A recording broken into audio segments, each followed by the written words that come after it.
There's just a few things I've had to do before I can begin to spread out the asphalt. One of them is to reveal the piece of tar paper behind this mortar bed on the pony wall. It's really important that the membrane on the floor tie in with not only that piece of tar paper, but also this piece of Noble Seal over here. Otherwise, it's a good possibility there will be a leak there.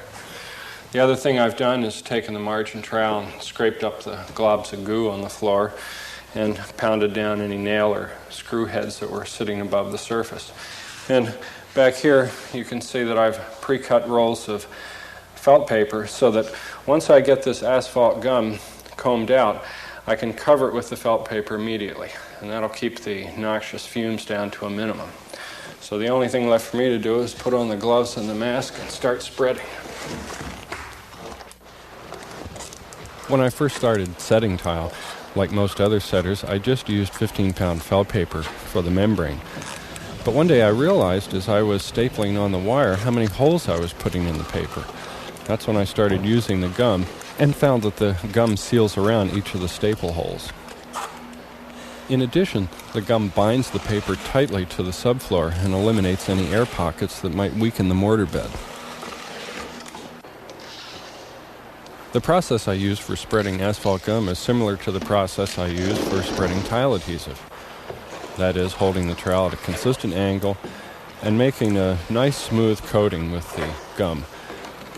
No excess lumps or bumps that might build up underneath of the tar paper. And the notch size is important as well. I use the 1/8 inch because that leaves me with enough asphalt to grip and seal the tar paper without having too much that might bleed into the mortar bed. In tight spots, like around this toilet flange, the narrow edge of the trowel is handy.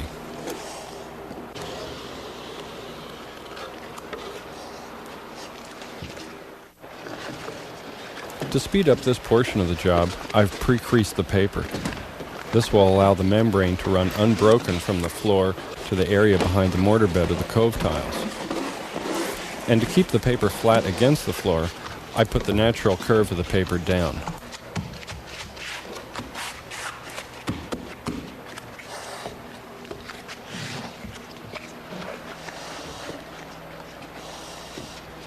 It's important around a toilet flange that you get a real good seal, but I don't find it necessary to do any precise layout. First, I make an X with the knife. Then I fold the resulting tabs back and press the paper down against the floor.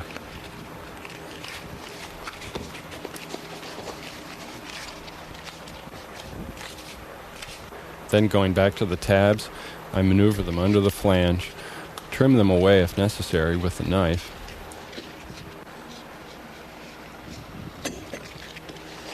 and then I finish it up with a couple more dabs of asphalt gum. That gives me a nice tight seal. If more than one piece of paper is needed, I'll overlap the pieces by at least 2 inches and seal the overlap with asphalt gum. Gum here really helps at a point where it's difficult or impractical to overlap the membrane.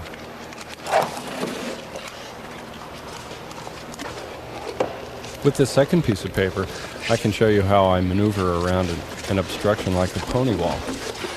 I don't get involved in any elaborate layout here. I begin by butting the paper up against the pony wall, folding it and making a slit. Then I wrap the paper around. Here at the front, I'll leave enough material for an upturn.